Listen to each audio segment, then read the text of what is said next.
Again, thank you for joining us. The information and the advice that we'll be covering tonight should be very helpful. And as a parent who in 2 semesters will have funded 3 undergraduate educations, also very interesting. And in particular, some of the points that our speaker guest will be making toward the end of the presentation are particularly interesting because it's sort of information and advice that you don't commonly hear by just going through the process and by rote. A quick housekeeping item. If you would like a copy of the transcripts of this discussion, because we're not on a webinar, if you would like a copy of the transcripts of this discussion, just send us an email request. Chances are pretty good that if you're on this call that you receive that invitation by email, so you have it.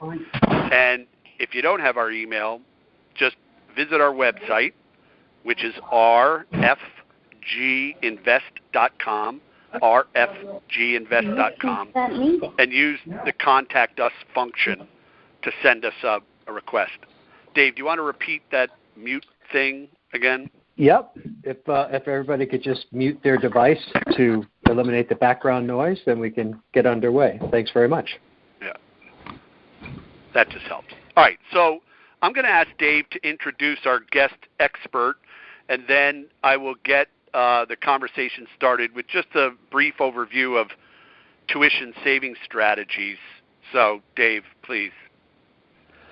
All right. Well, welcome to the February installment of our knowledge series about college financing and preparedness, admissions preparedness.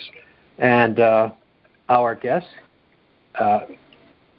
Catherine, received a master's degree in higher education from Boston University and a Master of Business Administration with a focus on financing higher education from Hawaii Pacific University. And before coming to the Taft School, she worked in higher education for 12 years at Bates College, Boston University, and Hawaii Pacific University. And she serves as the Connecticut representative to the New England Regional College Board. She has also worked with several state organizations, including the Pacific Association of Financial Aid Administrators, Hawaii Association of College Admission Counselors, and Massachusetts Association of Financial Aid Administrators, which helps provide access to higher education for first-generation and low-income students. Her husband, Bob, is the chaplain at Taft. They live on campus and serve as dormitory associates. Catherine and Bob have 2 grown children, Ted and Elizabeth. And there you go. Right. And from what I understand, Catherine gets to travel to all these colleges to do her due diligence on behalf of her student body, which has got to be fun. A lot of beer drinking, I would guess. But yeah. So let me kick this off by addressing the saving side of this equation. And we're really not going to be spending time right now, at least, talking about the details of the 529 college savings plan versus the uniform gifts to minors account brokered self-directed approach versus education IRAs.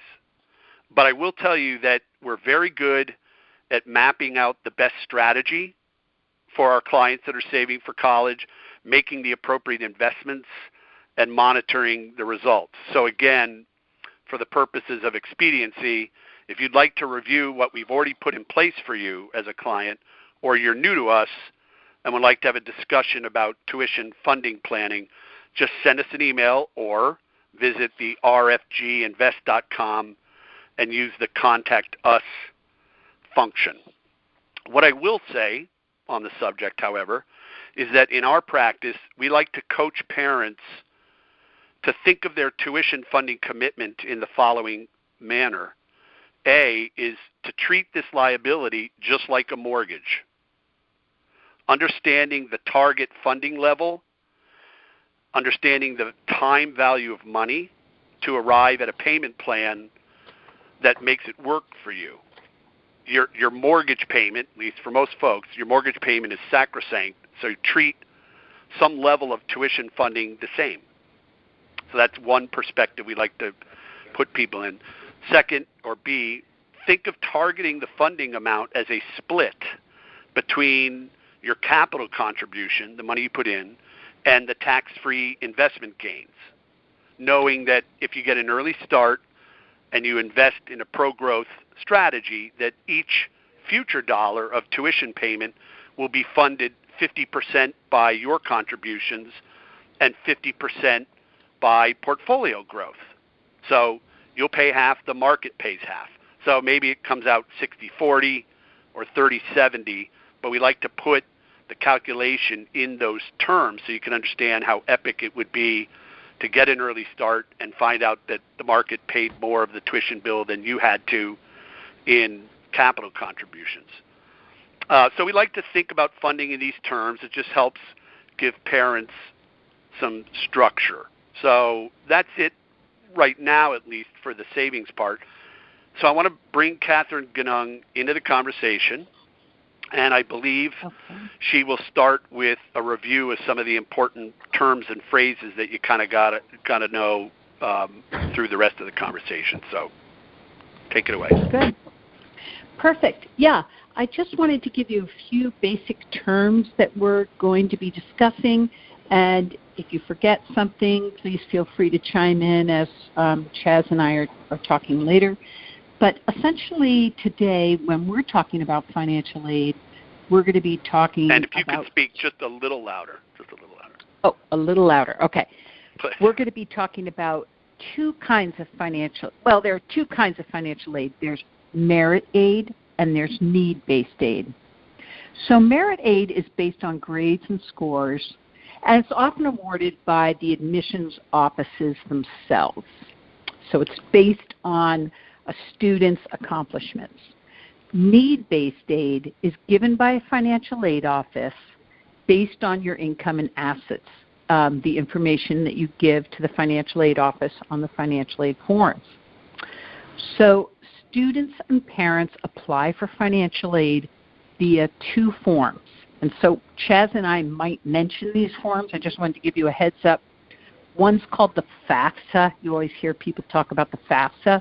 And that's the free application for federal student aid. So that's the money you get from the government. It's not a lot, but it's sort of the backbone of filing for financial aid. And the other one is through the College Board, and that's called the CSS profile.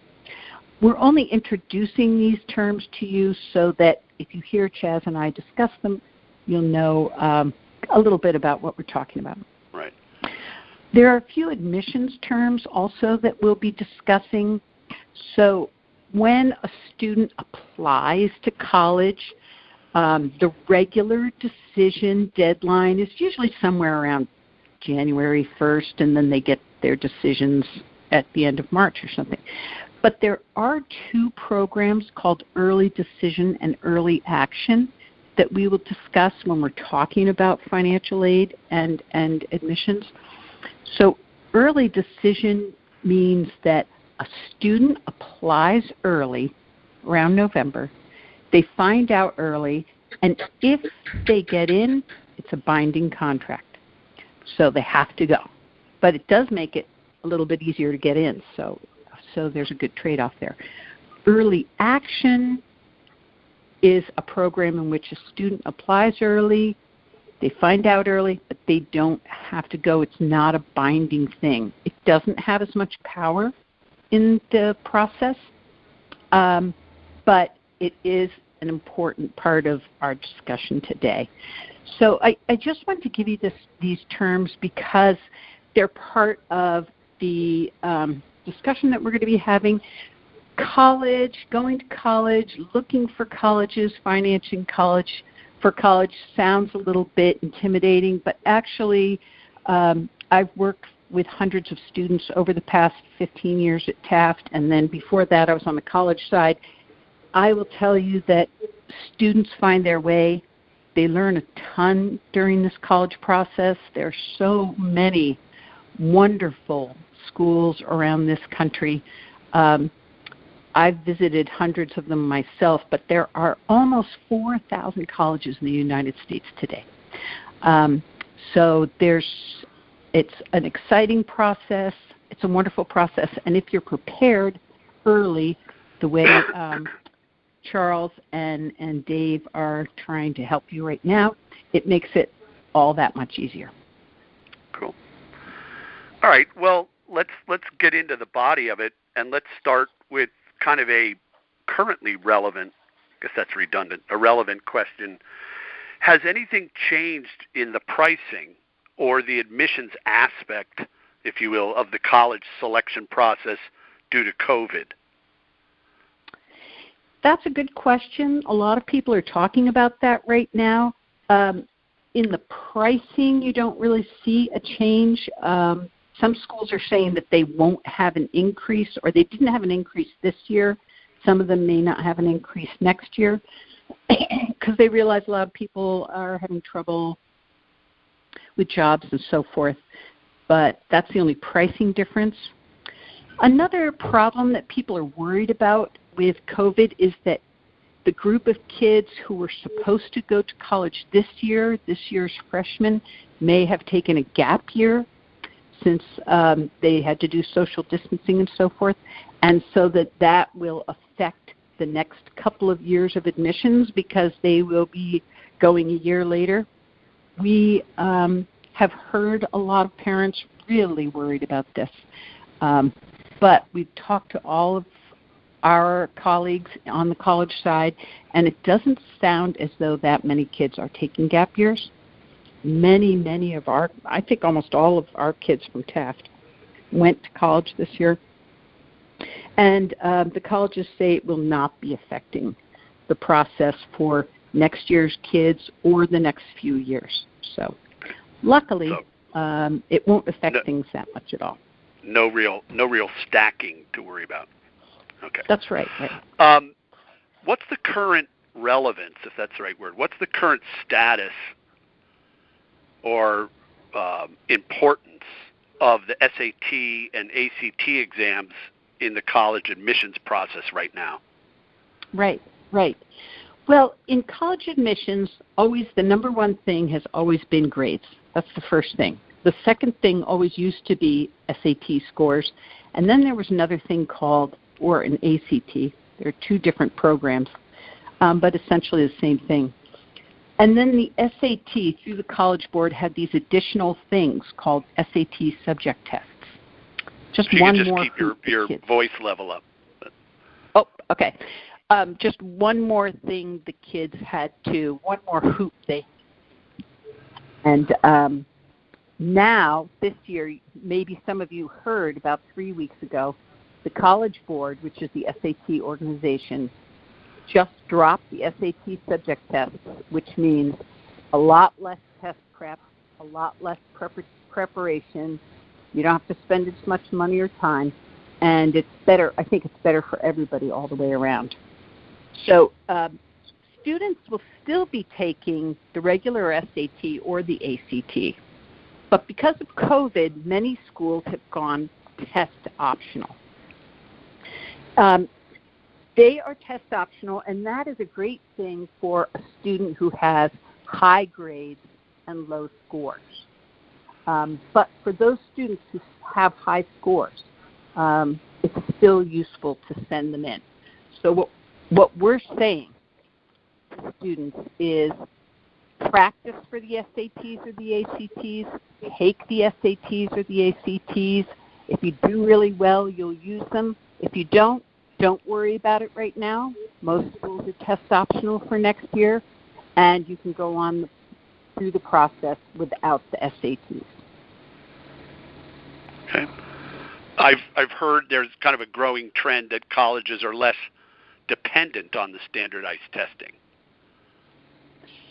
Right. Well, they recognize that it's not easy for all kids to take SATs, and they don't see it as a great indication of whether a student will be a successful student in their schools or not. I don't think I'm loud enough here. I don't know if it's my phone. How's that? Can you hear me? Better? Okay. I can do my best here. But schools still use it for high testers, but it's not as important. I think we noticed through this year when they went test optional because of COVID that they were getting just as good kids and quality of students in the applicant pool without having the test scores. So we'll see how this develops. I think it'll be interesting as it comes down the pike. The problem is that this year, because all the schools pretty much were test optional, it meant that students who were largely sitting at home with nothing else to do decided, oh, well, I'll apply to all these high-flying schools because I don't have to submit test scores. So you saw schools like Harvard and so forth with a 60% increase in applicants. We'll see if that settles down in regular decision. I'm not sure how that will roll out. I don't think the schools are either yet, but we'll find out probably around May when all the kids have decided where they're going. Interesting. Does that make sense? Yep. Great. Again, if there are any questions, rather than just waiting entirely to the end, you're welcome to just break in if you have a question on anything, folks. Is there any advice you can give our listeners about just the college application process, like the essay or the extracurriculars? Good question. Let's start with extracurriculars because I think kids worry about this a lot. And because kids are worrying, their parents worry as well. But the name of the game here is impact. A lot of kids feel like they have to be the leaders of things, but it's not necessarily being a leader. It's being someone who contributes, who gives back, and who makes an actual impact. All right. Somehow my sound isn't modulating well, but I will do my best. The important thing here is to pick a few things that you really care about and dive into them all the way. It's better to pick a few things that you're genuinely interested in rather than spreading yourself thin and doing 10 things halfway. So if you really love community service and you do community service through your church and then you do something through your school and you babysit on the side, those are three things that make sense and they work together. So some kids worry that they need more or they need to cover all their bases. Yep. Did you have a question? Nope. All right. But you don't really need to do that. You just need to make an impact in the area that you're most interested in. Does that make sense to you? So make it consistent, make it deep, maybe you would say. And be authentically yourself. Don't feel like if you love community service that you have to take up the guitar at the last minute just to look like you're well-rounded. That's not important. The important thing is to be yourself and to make an impact in your own way. And what about this essay requirement that's so daunting for applicants? Essays do feel daunting. The fact of the matter is the essays do require some work. They require some time. But any student can do them as long as they take the time to do them right. You don't need to hire someone to help you. In fact, colleges can spot a mile away if you're spending a lot of money to have someone read and reread and package your essay up in plastic. It doesn't need to be perfect. It needs to be, again, genuine, authentic, from the heart. So the thing about the essays is you'll write your first essay, which is your basic Common App essay, and then each of the schools normally has a question, why do you want to attend that school? this is what takes a little bit of work. It takes a little bit of research to really go through the school's website, visit if you can. If you can't visit, do all the online programs that they have, get a sense of the school, and then tell them why you would be a good fit. And that takes a little bit of work, but with giving yourself time, you can do it, and usually kids do a beautiful job on that. But those things do make a difference. Okay. Can you take a few minutes and explain some of the block and tackling and expectations and methodologies of the FAFSA form? Again, a little bit more detail on what that is and what role that plays for people who are searching for a needs-based support, and the same for the merit-based, and kind of some of your reflections on what you've seen with your student body as to, you know, who's getting the money, who's not, why would you get the money, why wouldn't you, the mechanics of the FAFSA form and the EFC contribution, to speak a little bit about how schools calculate meeting that gap between your expected family contribution and your total bill.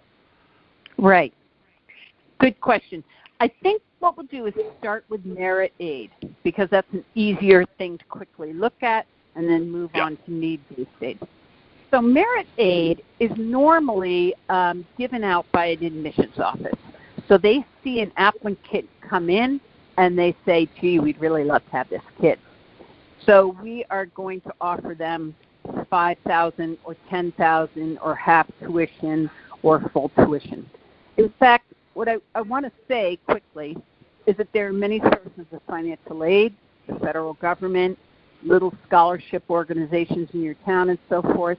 But the bulk of the money, if you want financial aid and you need a lot of money, the bulk of the money comes from colleges. And one way to get it is to apply to a college that's a little bit easier to get into. And they will really, really want you. In fact, I just had a student who got a presidential scholarship at the University of Vermont. She hadn't been thinking about it that much. It was one of her safety schools. But now she's really interested because they're giving her a half tuition scholarship. So that's what merit aid is. There are a couple of schools that will ask you to file financial aid forms in order to receive merit aid, but most of them are given out by the colleges. Any questions about merit aid? Okay. So you mentioned something about it's a little easier to get the merit aid if you're applying to schools that are a little easier to get into. Could you define that a little or give an example? Yes. Yes. So if it's a school that in which you're in the high end of the admissions pool, your grades, your scores are on the high side for the students that they accept and enroll, then you'd be more likely to get a merit award, because what they're trying to do is bring in stronger, smarter students. This happened at Vanderbilt University about 20 years ago. Vanderbilt University was a good school. It's always been a good school, but they decided that they really wanted to increase their profile. So they started giving big merit awards to very, very strong students. That was part of their strategy, and they moved up and up along the food chain, and now they are, over 20 years of doing this, they've really become a very, very competitive school. They do that by using merit aid to bring in stronger students. Okay. And are there any question? Is that all right? Are there any schools or regions of the country that are known to be more friendly for this merit aid, or is it just depends on which way the winds are blowing with that particular school? That's a good question, and I heard someone was trying to pose a question also. We'll answer that in 2 seconds. this does vary from school to school and year to year in some ways because schools have strategies for staying strong and competitive, right? But you can find lists of U.S. News and World Report best merit aid schools. Or you can ask the guidance counselor at your school, what are schools that you have heard of who have really good merit aid awards? And also, if a student is researching schools, they can go onto the websites, and schools that are really pushing merit aid will have it right out there on their financial aid website. Did someone have a question? Yeah, I did. Thank you very much. So can you just review the timing of the student's application and the submission of the FAFSA? So to your point about getting merit without the student aid, can you just apply not giving any financial information to the school and hoping that you're able to get some merit out of them and you could worry about the financial aid later? Yes, you could do that. Financial aid, most people are applying for financial aid now in November because there's a new way of doing financial aid that they started a few years ago called prior year, where you don't have to wait until you filed your taxes. You can use last year's taxes so you can file early if you were using financial aid. But if you want to just apply for merit aid, and so there are two ways you can do that now that you've mentioned it. You can either apply for admissions and hope that you get a merit award, or there are a lot of schools that have named merit awards, and you just look them up on their website, and sometimes they have a write a 2-paragraph essay and tell us that you want this award. And so there is that way, but most of them are just you apply for admission and the admissions office looks through and gives a certain amount of tuition discounting or scholarship to a student. Does that answer your question? It does. Thank you. This student at Taft that got the 50% discount from UVM, you're saying that was not requested. They reviewed her application. Yeah, that's interesting. Yeah. She was surprised. Yeah. And are there any currently, you're saying it could change, but currently, are there any geographical influences, like schools in different parts of the region that really want to bring in New England or schools in the South? Are there any geographical strategies to play right now? Well, not as much as you would think, although I'd say Ohio schools are much more willing to give merit aid to kids from Connecticut than schools from down south because for some reason south is very hot right now with the kids. Everybody seems to want to go down south, and they have a lot of applicants. But schools like Denison, there are many, many good schools in the Midwest, and they have been very good with merit aid recently. Okay. What percentage of all college applications come from New England? Most college applications come from New England, and most of them come from girls. There are more female applicants for college, and just people in New England just apply at a higher rate. If you're applying to schools in the Midwest, especially like, I don't know, South Dakota, Nebraska, Iowa, places like that, you may get a geographical advantage because for some reason kids from New England aren't applying to those schools as much. But there are so many applicants from New England that we probably don't have a geographical advantage too much at most of these schools. Okay. So give a little rundown of the FAFSA system, how it works, and are there any do's and don'ts of that process? Yeah. So the FAFSA just to review, is the federal application for student financial aid. The free application for student federal aid, and that is free. And it is to just qualify you for the most basic money. That the federal government hardly has any money anymore.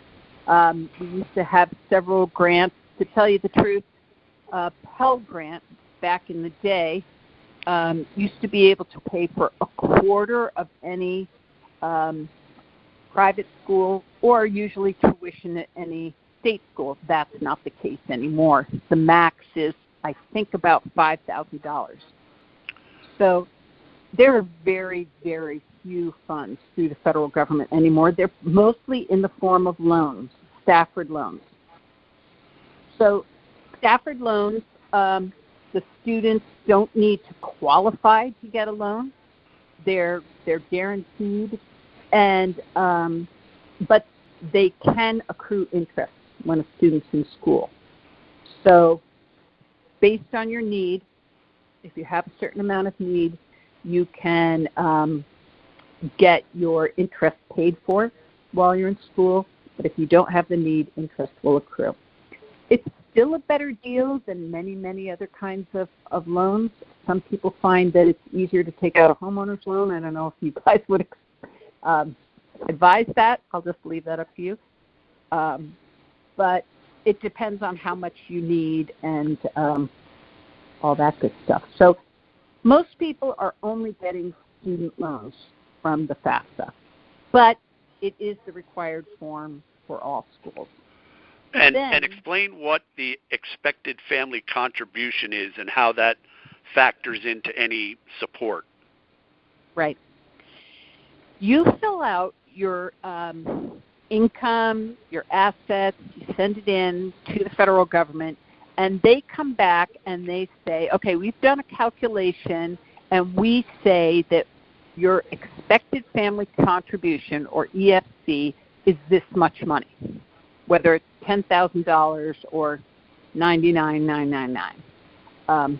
And so if you're applying to a school for need-based aid and your expected family contribution is $10,000 and the school costs $50,000, then a school that meets full need will give you $40,000. Does that make sense?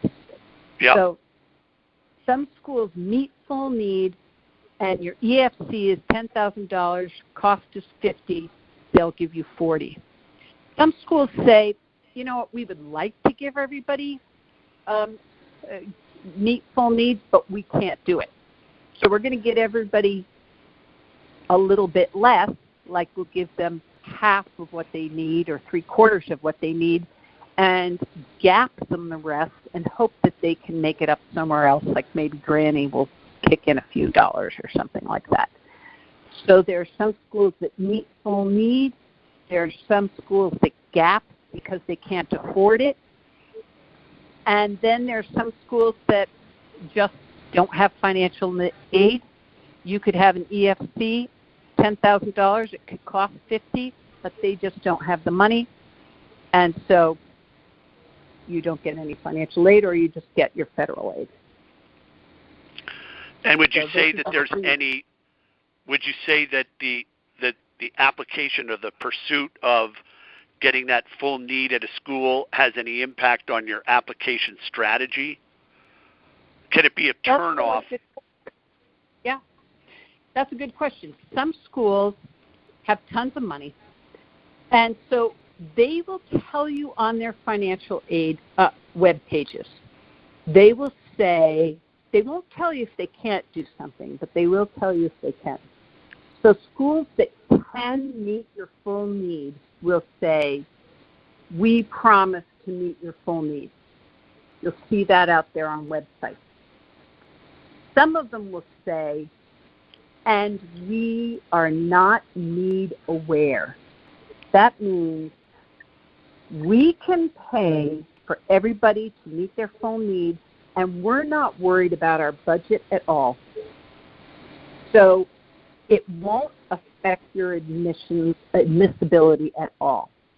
Okay, you need full financial aid.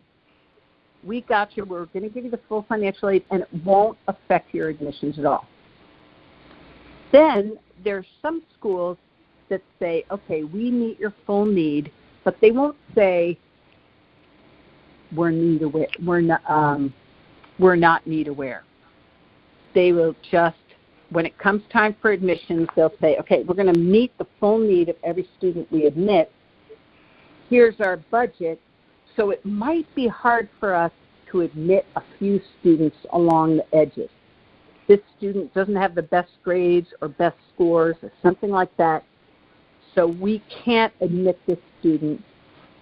If you were a full-paying student, we would take you, but since you need $50,000 in financial aid, we're just going to have to send you, I'm sorry, you're not admitted letter. Does that make sense at all? Yeah. It's a little bit complicated, I know.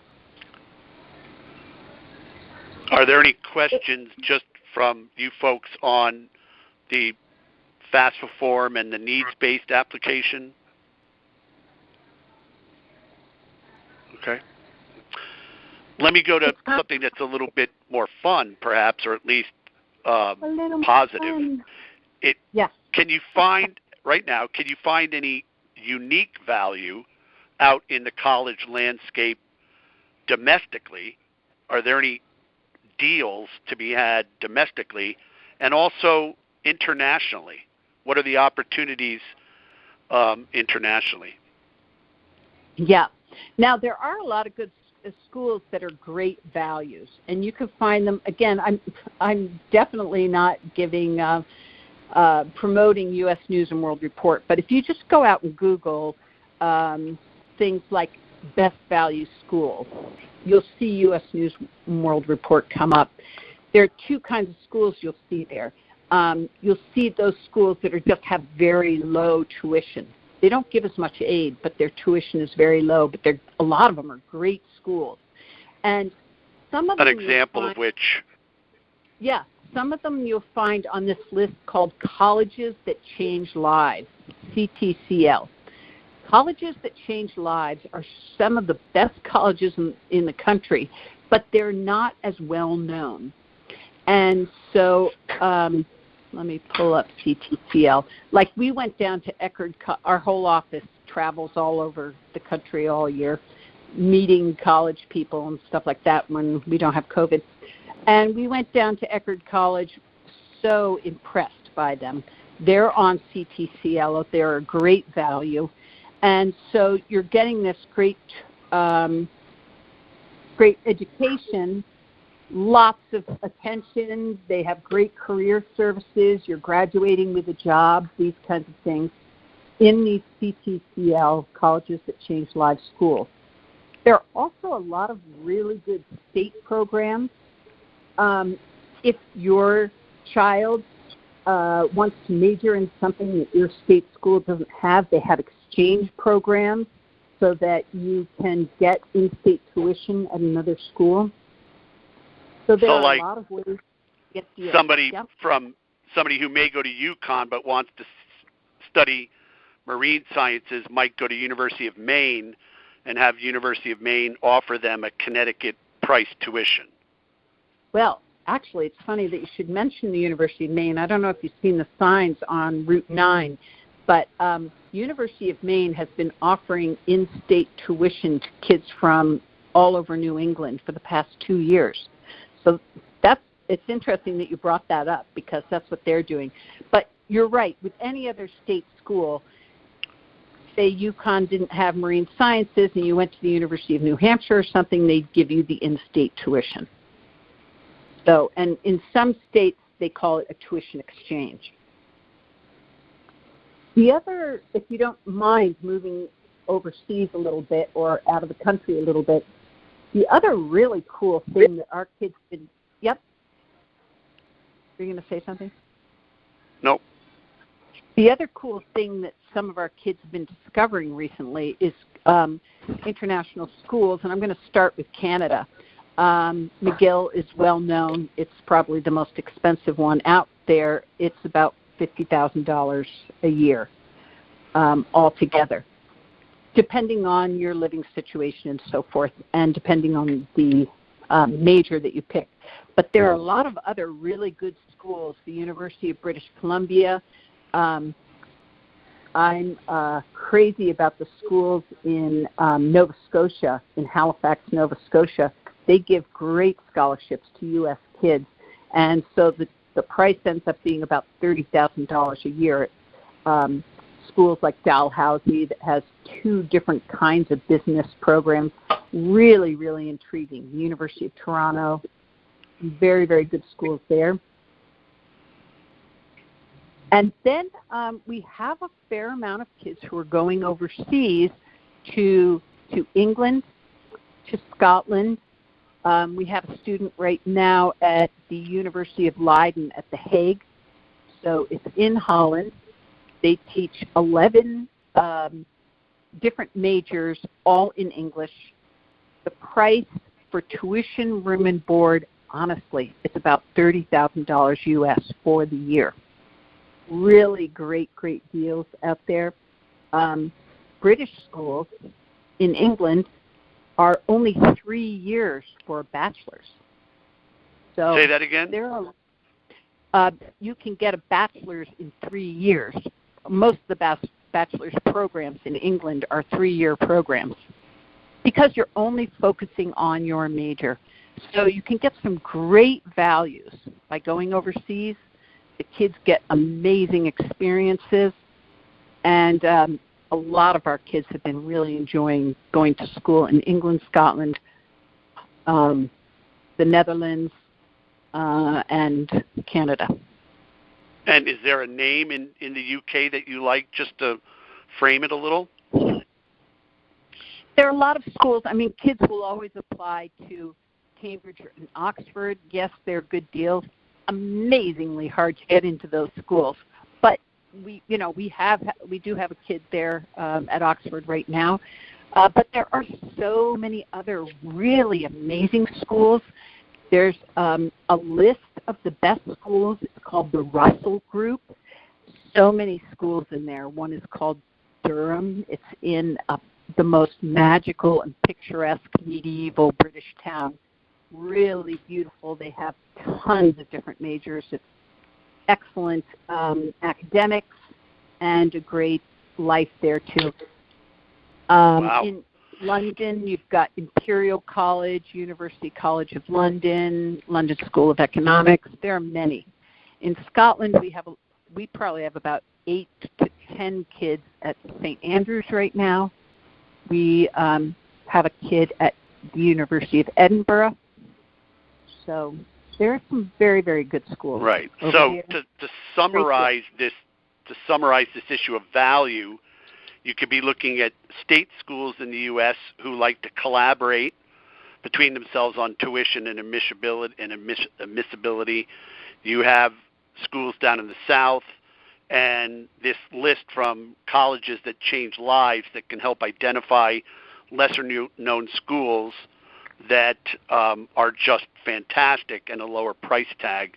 And then, of course, right, all of these international opportunities, which are fantastic. In my industry, I run across a lot of wealth management financial advisors who have degrees from St. Andrews and Edinburgh and stuff. So that's interesting. Let's go to this as we wrap up here and get closer to opening up to question and answers. So I was going to ask you, are there any good resources to help parents and students try to not only get the raw data, but to try to match their values and the interests of their child with the right school? And could you just go over the colleges that change lives and give the website? And yes, of course, we'll have this in the transcripts. But that's right. So there are a couple of resources. Of course, I would go to the high school guidance counselors. They know a lot. They do this every single year, and they have more to offer than your friends at a cocktail party, because there are a lot of there's a lot of misinformation out there, and I think it does get people a little bit nervous about the process. But if you go back and talk to your high school guidance counselor, you'll find out that things aren't as bad as you think they are. Actually, it's pretty fun, pretty exciting. And you can find that in Colleges That Change Lives, ctcl.org. Has lots and lots of information. ctcl.org, right? Colleges That Change Lives.org. ctcl.org. Okay. Yeah. And another idea is the Rugs Guide. This guy, Rugg, is R-U-G-G.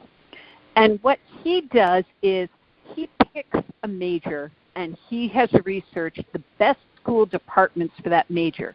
So say you want to major in physics. What he'll do is he'll go through and he'll list the top schools for physics, the second-tier school for physics, and so forth. So maybe they won't be the schools that you think of off the top of your head. Maybe the University of Illinois, which is a top research university, will be there because they have the best physics department or one of the best physics departments. So there are a lot of ways to research these schools and discover all the very cool and exciting programs they have. And could you say that resource again, Rugs? Yeah, R-U-G-G, Mr. Rugg. Oh, I just did a search. It's Rugg's Recommendations. Yeah. Okay. That's right. That's Rugg's Recommendations. There are a lot of resources out there. Be careful of College Confidential and other online sources. They're from the students, so a lot of times it's good information, but sometimes they get people a little bit nervous by throwing out all kinds of stuff out there. I would even call colleges to get information. Call your high school guidance counselor.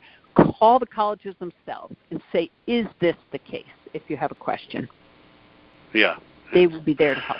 Well, hopefully this is a good way to end it, and I'm sure your answer will be positive, but is there anything that you would caution our listeners here not to do?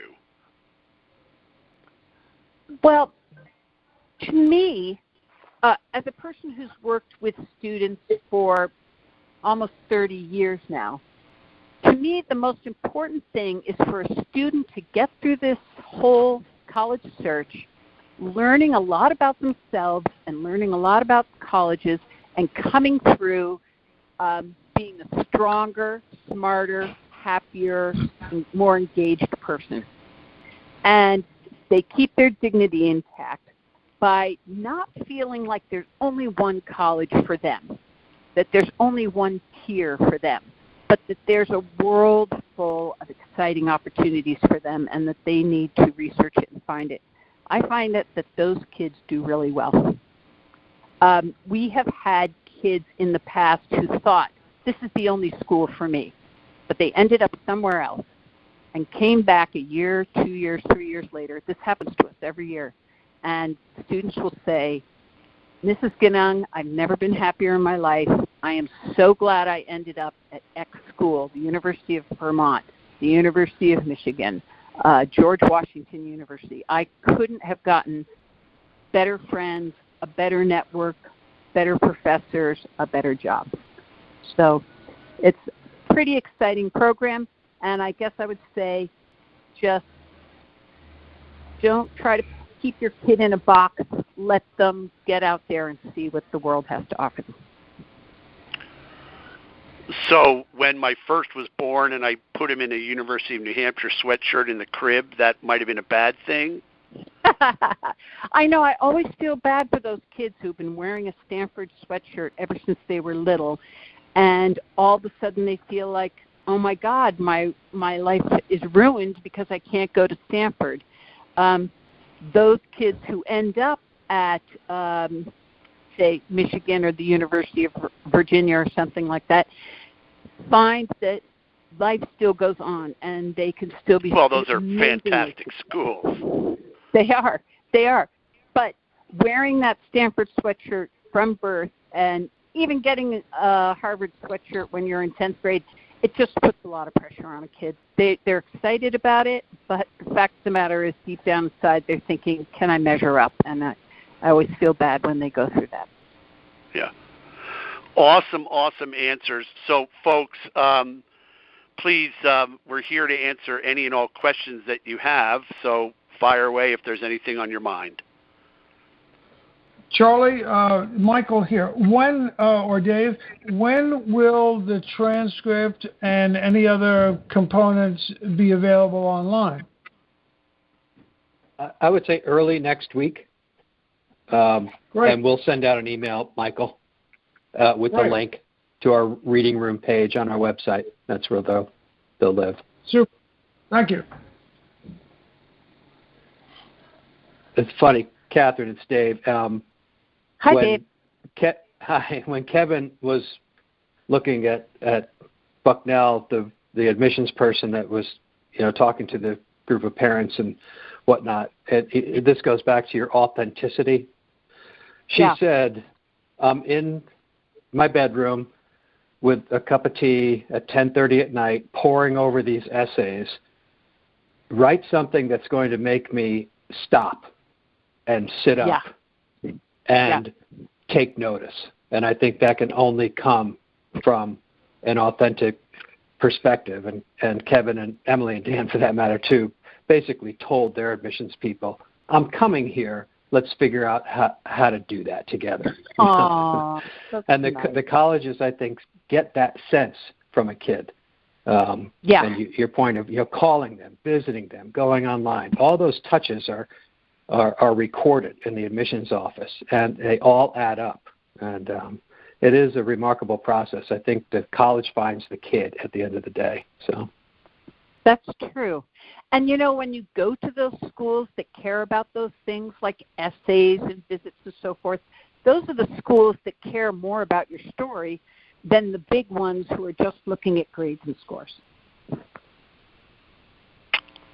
True. Good that. Point. Any other questions?